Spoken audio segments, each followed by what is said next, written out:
Hello students, welcome back to your favorite channel Magnet Brains. I am Gauri Jadon, economics educator. Students, आज हम करने वाले हैं quick revision of your chapter presentation of data. जो statistics का बहुत important chapter है, इसमें बहुत सारे डायग्राम्स वगैरह भी हैं, तो इनके क्या नाम है, क्या सिग्निफिकेंस है, इसको बहुत क्विकली रिवाइज करने वाले हैं। It is a bit lengthy chapter, लेकिन still within few minutes we are going to revise the whole chapter for your examination. So basically chapter number 4 presentation of data का आज quick revision हम करने वाले हैं। लेकिन उससे पहले स्टूडेंट्स मैं आपको बता देती हूँ कि मैग्नेट ब्रेन्स एक ऐसा चैनल है जो आपको प्रोवाइड करता है high quality education that too free of cost. We talk about CBSE, we cover classes from kindergarten to class 12 and we also have Hindi medium channel जहाँ पे हम कवर करते हैं आप सभी के लिए क्लासेस 6 से लेकर क्लास 12 तक। वहाँ पर जो डिफरेंट स्टेट बोर्ड्स को हम फॉलो करते हैं वो है हमारे पास MP board, UP board, Delhi board, Bihar board and Rajasthan board. तो ये सारी चीज़ें आपको यहाँ पे देखने को मिलने वाली हैं।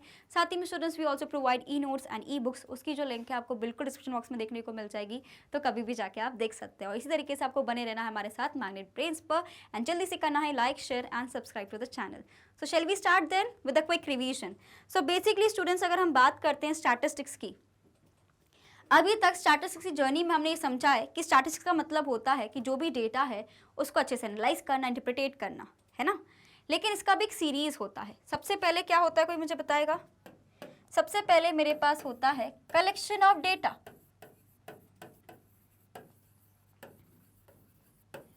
सेकेंड होता है मेरे पास ऑर्गेनाइजेशन ऑफ डेटा,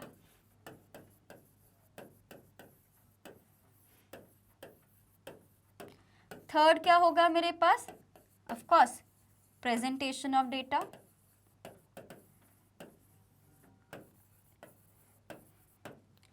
फोर्थ क्या हो जाएगा स्टूडेंट्स मेरे पास, कोई बताएगा? Yes, analysis of data,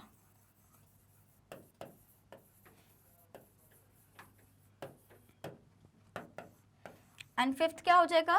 that is the interpretation of data,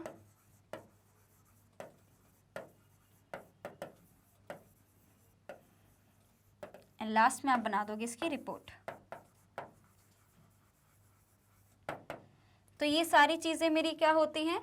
basically proper procedure हम बोल सकते हैं स्टैटिस्टिक्स में, सिंगुलर सेंस में, कि जो भी डेटा है सबसे पहले आप उसको कलेक्ट करते हो, उसके वेरियस सोर्सेस होते हैं, प्राइमरी सोर्स से, सेकेंडरी सोर्स से, इंटरनल एक्सटर्नल सोर्सेज आप कलेक्ट कर रहे हो। ऑर्गेनाइजेशन ऑफ डेटा, जिसमें हम लोग क्लासिफिकेशन एंड टैबुलेशन के बारे में पढ़ते हैं। नेक्स्ट मेरे पास होता है प्रेजेंटेशन ऑफ डेटा, जिसका क्विक रिवीजन अभी हम करेंगे। Then we have analysis of data, then we have interpretation of data and of course then we have report making, right. So when we talk about the whole scenario, हम आपसे क्या बोलते रहते हैं? All the teachers in your class must say, मतलब always say this that you have to write properly, अपना paper presentation skills बहुत अच्छे रखो, बहुत अच्छे से पेपर लिखा करो, this will help you to score good marks in your board examinations, right. So अभी से प्रैक्टिस, थोड़ा प्रेशर बनाने लगते हैं 11th वालों पे कि 12th में आपको जाके अच्छा करना ही है। सो पेपर प्रेजेंटेशन क्यों मायने रखता है? बेसिकली प्रेजेंटेशन आप इन्फॉर्मेशन का ही कर रहे हो कि जो भी आप पढ़ के आए हो आप उसको इतने अच्छे से लिखो कि सामने वाले का पढ़ने का मन करे, ये बोलती हैं टीचर्स। सो दे वांट कि आप अच्छे से, क्योंकि कई बार ऐसा लगता है कि बच्चा बहुत होशियार है लेकिन लिखता इतना बेकार है कि सामने वाला कैसे ही पढ़े। सो वी वांट कि वो अपना प्रेजेंटेशन इंप्रूव करे। तो सिमिलरली जो भी डेटा भी मैंने कलेक्ट किया है उसको अलग अलग तरीके से ऑर्गेनाइज किया है, अब मैं इसको कैसे प्रेजेंट करूँ कि सामने वाले को वो अट्रैक्टिव भी लगे, उसको इन्फॉर्मेशन समझ भी आए, ये मेरा टास्क होता है प्रेजेंटेशन ऑफ डेटा के बीच में।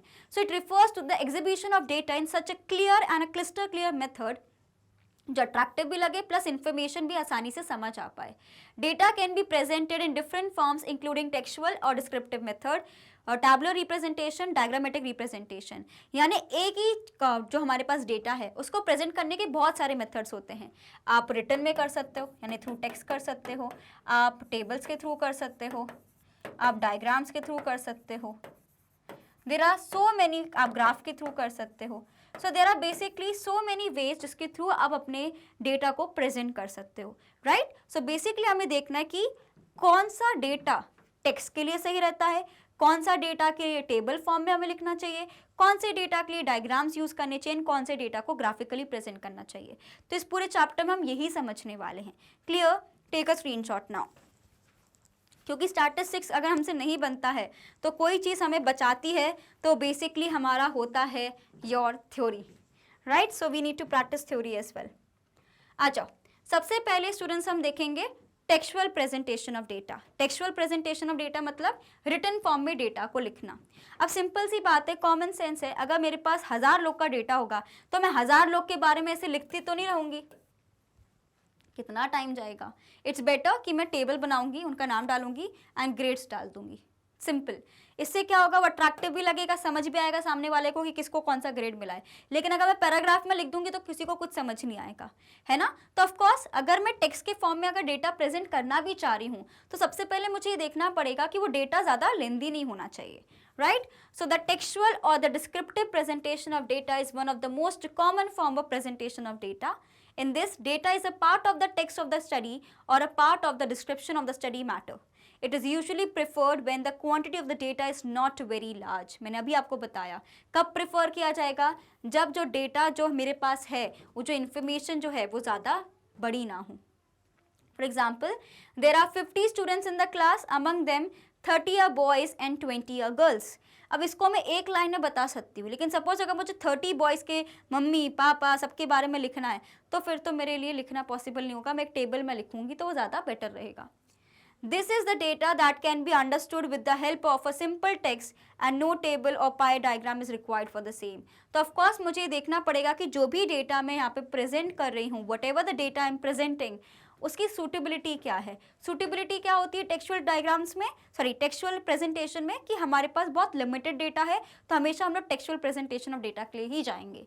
क्लियर? Take a screenshot.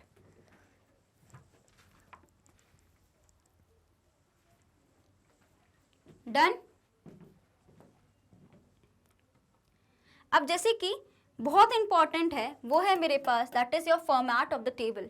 एक जब हम लोग बात करें, एक तो टेक्सचुअल प्रेजेंटेशन हो गया, एक टैबुलर प्रेजेंटेशन भी होता है, क्योंकि मैंने आपको बताया या तो आप टेक्स्ट के थ्रू करोगे या तो आप टेबल्स के थ्रू करोगे। तो टेक्स्ट के थ्रू तो मैंने आपको पूरा कॉन्सेप्ट समझा दिया।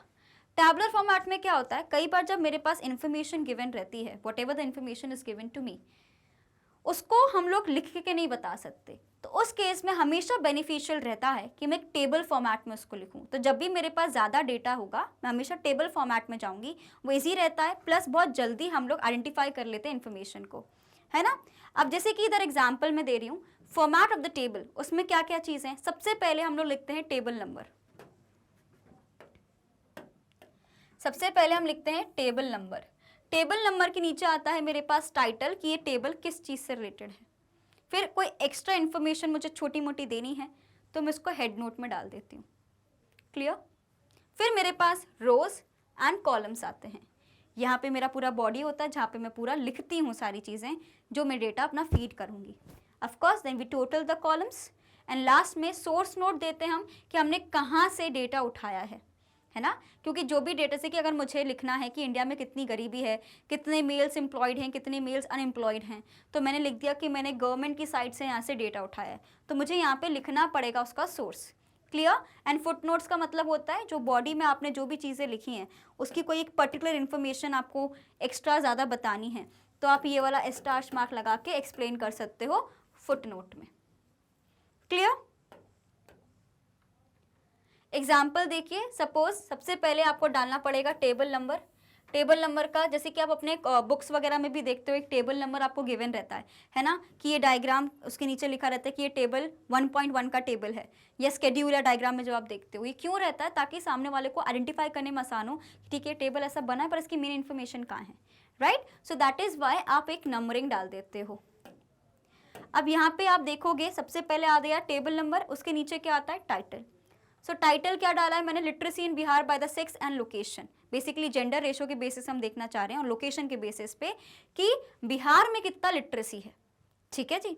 अब इसके नीचे मैंने हेड नोट डाल दिया है कि मैं किसके बेसिस से पूरा कैलकुलेशन कर रही हूँ, परसेंटेज वाइज पूरा कैलकुलेशन कर रही हूँ। फिर ये हमारे पास डिफरेंट रोज होती हैं, कॉलम्स आता है। मैंने यहाँ पे लिखा है कि जेंडर के बेसिस पे, मेल्स एंड फीमेल्स के बेसिस पे मैं कंपैरिजन कर रही हूँ। लोकेशन मुझे गिवन है, रूरल एंड अर्बन एरिया के उसमें मैं कंपैरिजन कर रही हूँ।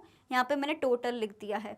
ठीक है। सोर्स नोट क्या लिखा है मैंने? सेंसस ऑफ इंडिया 2011 का मैंने सोर्स लिख दिया। नोट क्या लिखा है? Figures are rounded to 2 digits after decimal. तो बेसिकली ये जो मैंने पूरी चीज़ें यहाँ पे पढ़ी हैं उसी को इस तरीके से लिखा जा सकता है।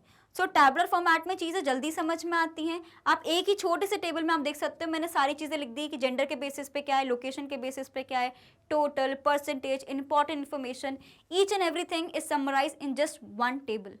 तो इसमें सूटेबिलिटी क्या निकल के आती है, अगर मेरे पास थोड़ा ज़्यादा डेटा है और उसको मैं टेक्स्ट में नहीं लिख सकती तो मैं टेबल फॉर्मेट में जा सकती हूँ। Clear? Take a screenshot of this one. सबसे पहले आप इसका फॉर्मेट का स्क्रीनशॉट लीजिए। Done? Okay. Rest take a screenshot of this example so that you know कि कैसे हमें क्वेश्चन पेपर में बनाना रहेगा। डन? नाउ नेक्स्ट जो मेरे पास आता है diagrammatic presentation of data. Diagrams के थ्रू डेटा को प्रेजेंट करना। डायग्राम्स आप सभी को पता है ज़्यादा अट्रैक्टिव रहते हैं, है ना। कई बार हम बोलते हैं ना, बड़ी जितने बड़े होते चले जाओ बुक्स इतनी बोरिंग हो जाती है। आप देखोगे KG1 या KG2 में, नर्सरी क्लासेस में उनकी बुक्स बहुत ज़्यादा कलरफुल रहती हैं। क्यों? बिकॉज हम बच्चे के उसमें माइंड में वो इंटरेस्ट जगाना चाहते हैं कि भाई आप पढ़िए, देखो बुक्स कितनी सुंदर हैं। बड़े होते होते फिर तो लाइफ का झटका लगने लगता है, बोलते हैं हाँ पढ़ो शांति से, कोई इंटरेस्ट वगैरह नहीं, पढ़ना पड़ेगा ही। तो बेसिकली डायग्राम्स जब भी होते हैं ना, वो थोड़ा इंटरेस्ट जगाते हैं कि क्या है ये, क्यों ऐसा है, ये क्या कलर है, क्यों है ना। सो क्यूरियोसिटी वाला फंडा जो है ना यहाँ पे ज़्यादा रहता है। तो बेसिकली अगर मैं कोई अपने डेटा को डायग्राम्स के थ्रू सपोर्ट करके दिखाऊंगी तो ऑफकोर्स मेरा डेटा ज़्यादा अपीलिंग लगेगा। So the technique of presenting statistical data in a form of diagrams, उसको हम लोग क्या बोलते हैं, diagrammatic presentation of data. Clear? उसके बहुत सारे मेथड्स होते हैं, एक एक करके जल्दी से गो थ्रू कर लेंगे अपन। डन? देखो सबसे पहले let's understand the advantages and disadvantages of diagrammatic presentation, क्योंकि आता है इसलिए। ठीक है, सबसे पहले डायग्राम्स क्या रहते हैं, बहुत ज़्यादा अट्रैक्टिव एंड इंप्रेसिव हो जाते हैं। बिकॉज जब डायग्राम्स दिखते हैं तो हम मन करता है कि देख लें कि क्या है ये, किसके रिगार्डिंग है, स्टॉक मार्केट का है, किसका डायग्राम है। नेक्स्ट, ये हमारे लिए कंपैरिजन फैसिलिटेट करते हैं। कंपैरिजन फैसिलिटेट करने का मतलब क्या हो गया, we can easily compare this data, है ना। अगर मेरे पास 2 बार ग्राफ गिवन है, अगर मैं समझ जाऊंगी ना कि यार ठीक है इसमें ज़्यादा ग्रोथ है, इसमें ज़्यादा ग्रोथ नहीं है, मैं सिर्फ बार ग्राफ को देख के जनरलाइज फॉर्म में डेटा का थोड़ा एनालिसिस में कर सकती हूँ। सो data analysis and comparison diagrams में थोड़ा इजी हो जाता है कॉमन इंसान के लिए समझना। ठीक है, ये हमारे डायग्राम्स को सिंप्लीफाई कर देता है, डेटा को। डायग्राम्स यूनिवर्सली एप्लीकेबिलिटी है, हर कोई डायग्राम्स वगैरह का यूज़ करता ही है। It is easy for us to remember. एक बार को मुझे रिटन डॉक्यूमेंट इतनी जल्दी याद नहीं होता, लेकिन अगर कोई पिक्चर या मैंने कोई पाई चार्ट देख लिया वो मुझे याद रहता है। क्यों? बिकॉज मेरे को विजुअली ज़्यादा चीज़ें याद रहती हैं। सो वो हमारे लिए अच्छा रहता है। डायग्राम्स टाइम भी सेव करते हैं, आजकल तो बहुत जल्दी हो गया है, आप डेटा को फिट करो एक्सेल के थ्रू, आपके पास पूरा डायग्राम बन के आ जाता है। एंड ऑफकोर्स हमें ज़्यादा इन्फॉर्मेशन डायग्राम के थ्रू कई बार मिल जाती है। Right? So these are the positive points. अब थोड़े नेगेटिव पॉइंट्स की तरफ बढ़ते हैं। पहला पॉइंट क्या आ जाएगा, एक्सपर्ट्स के लिए, यूज़ के लिए नहीं है। देखो जब कोई ज़्यादा डिटेल में रिसर्च कर रहा है ना तो उसको चाहिए करेक्ट इन्फॉर्मेशन, और डायग्राम्स में कई बार जनरलाइज कर देते हैं नॉर्मली अपीलिंग करने के लिए, क्या सामने वालों को अच्छा लगे कि डायग्राम्स हैं, समझ आए, थोड़ा इंटरेस्ट जगे, हम उस मेन पर्पज से डायग्राम्स के थ्रू प्रेजेंटेशन करते हैं। लेकिन जो माइन्यूट चीज़ें होती हैं, जो एक्यूरेसी वाली चीज़ है ना, वो यहाँ पे कॉम्प्रोमाइज़ हो जाती है। जो एक्सपर्ट है, जिस फील्ड में ज़्यादा रिसर्च करना चाह रहा है, वो हमेशा करेक्ट इन्फॉर्मेशन ही चाहेगा, तो उनके लिए डायग्राम ज़्यादा प्रिफरेबल नहीं होते हैं। क्लियर? नेक्स्ट क्या है, बहुत ही लिमिटेड इन्फॉर्मेशन आपको देखने को मिलती है। इन्फॉर्मेशन सुंदर ज़रूर लगेगी, लेकिन इन्फॉर्मेशन बहुत लिमिटेड आपको देखने को मिलती है। एज एन एक्सपर्ट आपको ज़्यादा इन्फॉर्मेशन चाहिए। देन माइन्यूट डिफरेंसेस हम लोग पता नहीं लगा पाते, 0 पॉइंट का कोई डिफरेंस वगैरह वो हमें देखने को नहीं मिलेगा। ठीक है, डायग्राम्स की जो इन्फॉर्मेशन है उसको मिसयूज़ किया जा सकता है, बिकॉज उसका इंटरप्रिटेशन इतना एक्यूरेट नहीं होता है। ऑफकोर्स फर्दर एनालिसिस करने में बड़ी दिक्कत आती है, कैसे ही समझोगी क्या डायग्राम से, थोड़ी आपको फैक्चुअल इन्फॉर्मेशन चाहिए रहती है। एंड ऑफकोर्स सिर्फ कंपैरेटिव स्टडी के लिए यूज़ कर सकते हो, आप एनालिसिस स्टडी के लिए यूज़ नहीं कर सकते। Clear? Take a screenshot of it. So these are some advantages and disadvantages of your diagrammatic presentation, students. Okay, moving on. Now different types of diagrammatic presentation. We have geometric, we have frequency diagrams and we have arithmetic diagrams. देखो सबसे पहले हम लोग 1 dimensional diagrams को देखेंगे, that is your पार, जो हम लोग पढ़ते हैं ना, बार डायग्राम्स, ये सारी चीज़ें, पाई चार्ट्स हो गए, इन सब चीज़ों को देखेंगे। उसके अलावा ये जो हमारे पॉलीगॉन, ओगिव कर्व, हिस्टोग्राम, इन सबको भी हमें देखना है। देन अर्थमेटिक लाइन ग्राफ्स, उनको हम स्टडी करने वाले। इसका स्क्रीनशॉट ले लीजिए एक बार, then will start with it. Okay,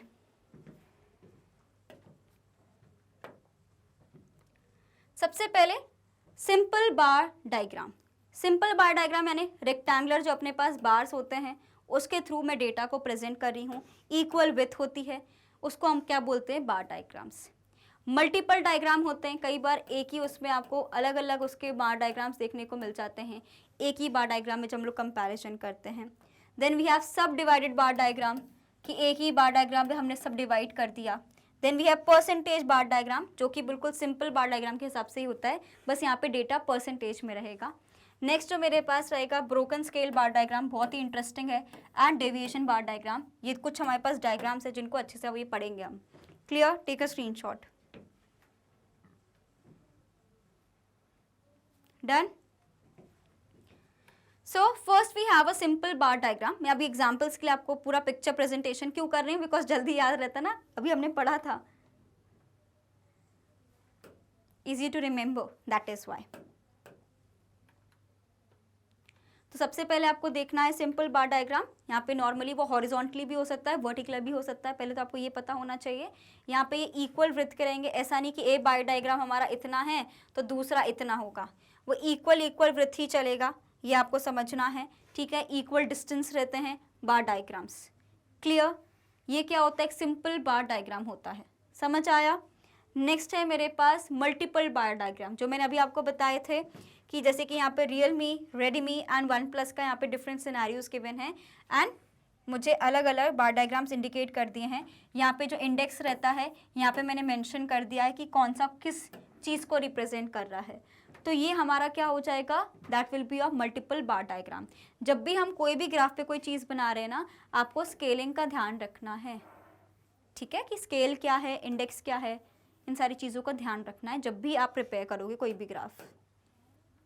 next है मेरे पास सब डिवाइडेड बार डायग्राम। सब डिवाइडेड का मतलब क्या रहता है, जब मैं एक ही बार ग्राफ में या बार डायग्राम में एक ही बार ग्राफ में ऐसे डिवाइड कर देती हूँ अलग अलग शेड्स में, ताकि समझ में आ जाए कौन सा शेड किसको रिप्रेजेंट कर रहा है। तो मेरे पास क्या हो जाएगा, सब डिवाइडेड बार डायग्राम। इसका एक बार स्क्रीनशॉट ले लीजिए, बिकॉज ऐसे वाली चीज़ें अपन ने ज़्यादा करी नहीं है बचपन में, तो अपन भूल जाते हैं। Clear, take a screenshot now. Done. Then we have broken scale bar diagram. Broken scale bar diagram का मतलब क्या होता है, जब कई बार जो मेरे पास जैसे कि यहाँ पे 150 है, 250 है, 300 है, 500 है, ये सब बहुत पास पास रेंज के हैं, लेकिन ये 250 इसको कहाँ हम सेटल करें। अगर मैं इसका जैसे कि आप बोल सकते हो 100, 200, 300, 400, 500, मैं कितना इसको आगे लेके जाऊं कि मेरा 2500 बढ़ जाए, मेरे लिए पॉसिबल नहीं है ना कि एक ही स्केल में मैं सारी चीज़ें ड्रॉ कर दूं। मैक्सिमम स्केलिंग तो मेरी आराम से इतने में हो गई, बस ये वाली चीज़ ही तो है जो बहुत ज़्यादा अबव जा रही है।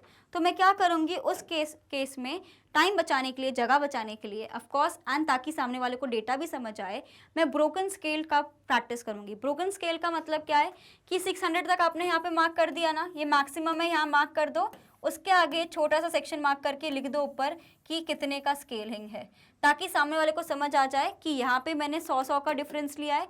क्योंकि 25 एक बहुत ही बड़ा फिगर है, हम इसको यहाँ पे मेजर नहीं कर सकते, तो मैंने ब्रोकन स्केल मेथड का यूज़ किया है। Clear, take a screenshot.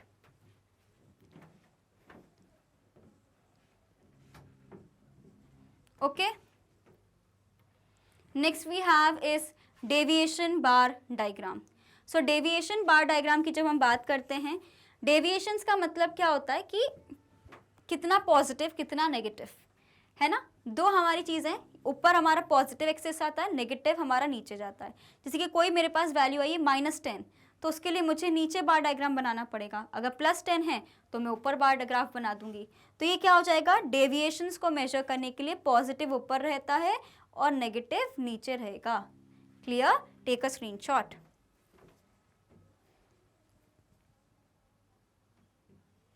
Okay,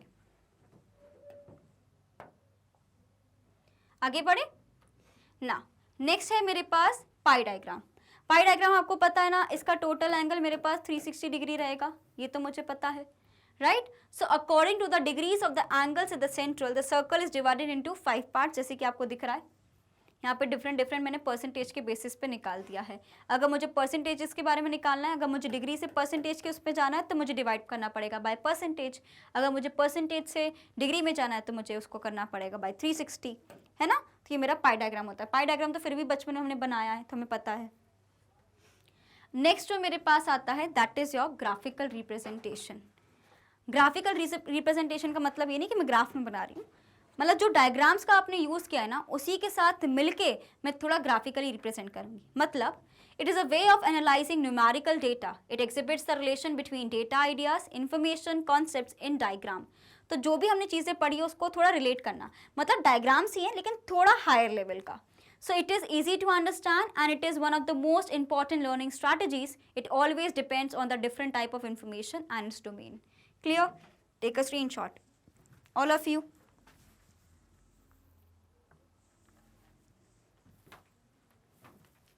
समझे इस चीज़ को कि नहीं समझे? इतना पॉइंट क्लियर है ना? ओके। सबसे पहले टाइप्स ऑफ ग्राफ्स है मेरे पास। एक है मेरे पास फ्रीक्वेंसी डिस्ट्रीब्यूशन ग्राफ और एक मेरे पास आता है टाइम सीरीज ग्राफ। दो टाइप के ग्राफ्स अपन बनाएंगे, ठीक है? ओके। सबसे पहले अगर हम बात करते हैं common forms of frequency distribution है, एक है मेरे पास line frequency graph, very easy. Histogram बनाना सीखेंगे, फ्रीक्वेंसी पॉलीगॉन, इसी से जुड़ा हुआ frequency curve, and then we have ogive. Clear? सबसे पहले स्क्रीनशॉट लीजिए, फिर जल्दी जल्दी मैं बताती हूँ आपको कि इसको कैसे बनाना है, कैसे सीखना है। समझ रहे हैं कि नहीं समझ रहे हैं इन सारी चीज़ों को? पहले तो आप मुझे ये बताइए। You have taken a screenshot of this one students, right? तो सबसे पहले मेरे पास क्या आएगा? लाइन वाला graph. So line frequency graph कैसे बनेगा? Let's see that. सो सबसे पहले लाइन फ्रीक्वेंसी ग्राफ जो रहता है, आपने डिफरेंट टाइम सीरीज ग्राफ देखे हैं ऐसे, है ना? जैसे कि अगर मैंने बोला कि अगर ये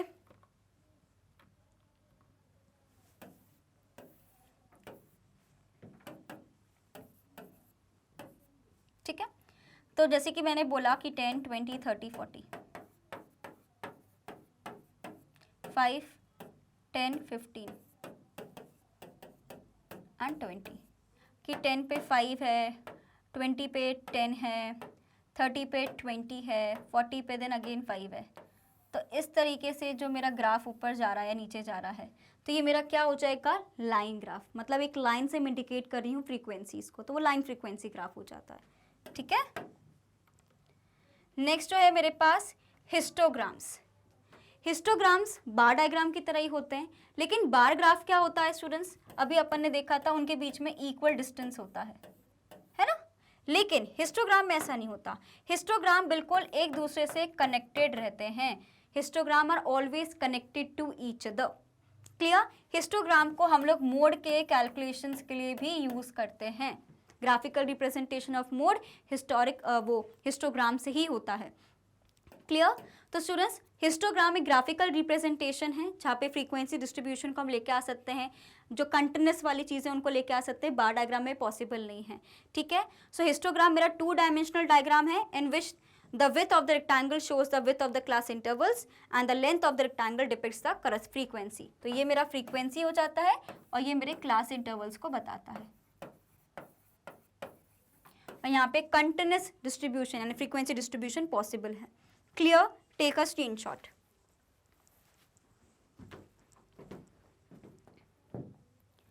नेक्स्ट है मेरे पास what is frequency polygon. So basically frequency polygon क्या होता है? जब जैसे कि अभी मैंने हिस्टोग्राम बनाया, इनके मिडिल वैल्यूज को मार्क करते हैं, these are the middle values. हम फ्रीक्वेंसी पॉलीगॉन उसके बिना ही बना सकते हैं। जब मैं इन सारी चीज़ों को एक स्ट्रेट लाइन के थ्रू कनेक्ट कर रही हूँ, स्ट्रेट लाइन के थ्रू कनेक्ट कर रही हूँ, एंड जो मेरे पास जो यहाँ पे कोई पॉइंटर्स नहीं रहते तो मैं इसको सेम डिस्टेंस पे आगे बढ़ा देती हूँ, तो ये मेरा क्या बन जाता है? ये बन जाता है एक तरीके से मेरा फ्रीक्वेंसी पॉलीगॉन। सो फ्रीक्वेंसी पॉलीगॉन का मतलब क्या होता है? जो मेरे मिड पॉइंट्स रहते हैं उनको मैं कनेक्ट कर रही हूँ विद द स्ट्रेट लाइन, तो मेरा क्या बन जाएगा? Frequency polygon. पॉलीगॉन क्या होता है? क्लोज शेप फिगर होता है। सो दैट इज वाई हमें इसको बंद करना पड़ता है। We will have to touch it to X axis to close it. Clear? So that is why जब मैं बात करती हूँ फ्रीक्वेंसी पॉलीगॉन की, a frequency polygon is another way to show a frequency distribution on a graph. In addition to being an alternative for the histogram, the frequency polygon is also an outcome of histogram. जैसे कि मैंने अभी आपको बताया, histogram पे मैंने middle points को यहाँ पे मार्क कर दिया था एंड फिर मैंने इसको कनेक्ट कर दिया. आप उसके बिना भी बना सकते हो, डायरेक्टली आप पॉइंट्स यहाँ पे ऐड कर दीजिए एंड उसके बाद स्ट्रेट लाइन से उसको जोड़ना है. स्ट्रेट लाइन से मतलब आपको with the help of scale you have to add the points, तब वो चीज़ होगी. क्लियर? सो ये मेरा क्या बन जाएगा? Frequency polygon. And polygons can be constructed for both discrete plus continuous series. ये बहुत ही इंपॉर्टेंट इसका फैक्ट हो जाएगा. Take a screenshot. अब देखो ये मेरा पॉलीगॉन हो गया, क्योंकि पॉलीगॉन का एक क्लोज शेप्ड होता है जो कि सिर्फ और सिर्फ स्ट्रेट लाइन से कनेक्टेड होता है. क्लोज शेप्ड फिगर होता है जो स्ट्रेट लाइन से कनेक्टेड होता है, उसको मैं बोलती हूँ पॉलीगॉन. लेकिन कर्व कैसा होता है स्टूडेंट्स? कर्व का मतलब होता है फ्री हैंड, है ना? तो सेम चीज को, जैसे कि यहां तो बहुत स्ट्रेट लाइन है, अगर मैं उसको ऐसे बना देती, ठीक है, जैसे कि आप ऐसे बना दूं सिंपल, तो ये क्या बन जाएगा? Frequency curve. सो एक फ्रीक्वेंसी पॉलीगॉन और फ्रीक्वेंसी कर्व में सिर्फ इतना डिफरेंस है कि पॉलीगॉन में स्ट्रेट लाइन से मैं कनेक्ट करती हूँ एंड फ्रीक्वेंसी कर्व में मैं फ्री हैंड से कर्व बना देती हूँ. कर्व इसमें स्मूथ बनना चाहिए, यहाँ पे कोई भी पॉइंट्स नहीं होने चाहिए. वहीं पे जो मेरा फ्रीक्वेंसी पॉलीगॉन होता है वहाँ पे मैं स्ट्रेट लाइन से बनाती हूँ. That is the only difference between frequency curve and polygon. समझे इस चीज को? Okay.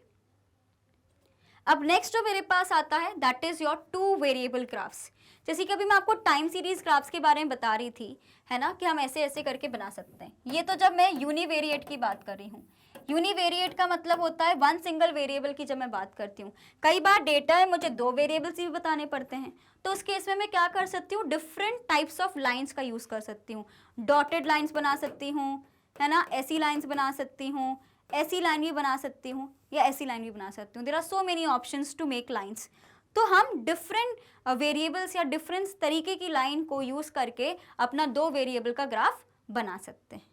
Clear? Take a screenshot of this one students. Done? तो students this was all about our quick revision.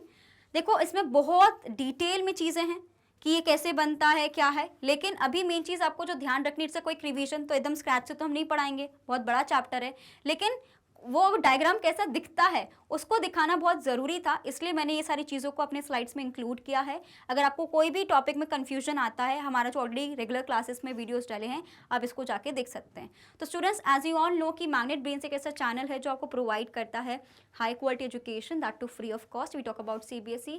We cover classes from kindergarten to class 12th and we also have a Hindi medium channel जहाँ पे हम cover करते हैं आप सभी के लिए क्लासेस 6 से लेकर क्लास 12 तक. वहाँ पे जो डिफरेंट स्टेट बोर्ड्स को हम फॉलो करते हैं स्टूडेंट्स, वो है हमारे पास MP board, UP board, Delhi board, Bihar board and Rajasthan board. तो ये सारे बोर्ड्स की क्लासेस आपको वहाँ पे देखने को मिल जाएंगी, तो आपको बिल्कुल बने रहना है स्टूडेंट्स मैग्नेट ब्रेन्स पर. And apart from that students we also follow various other courses for you, like we have 3 special courses like Vedic Maths crash course and spoken English course other than your subject, ताकि आपको थोड़ा personality development भी help मिले. Right students, and we also provide e notes and e books. उसकी जो link है आपको बिल्कुल डिस्क्रिप्शन बॉक्स में देखने को मिल जाएगी, तो कभी भी जाके आप देख सकते हैं. हमें आपको सिर्फ यूट्यूब पे नहीं, आप वेरियस चैनल्स यानी जो हमारे सोशल मीडिया प्लेटफॉर्म्स है वहाँ पे आप हमें फॉलो कर सकते हो, like Facebook, Instagram, Twitter and WhatsApp, ताकि कोई भी इंपॉर्टेंट अपडेट आपसे बिल्कुल मिस ना हो. तो इसी तरीके से आपको बने रहना स्टूडेंट्स मैग्नेट ब्रेन्स पर. मैं मिलती हूँ आपसे नेक्स्ट वीडियो में. Till then bye bye and thank you watching this video.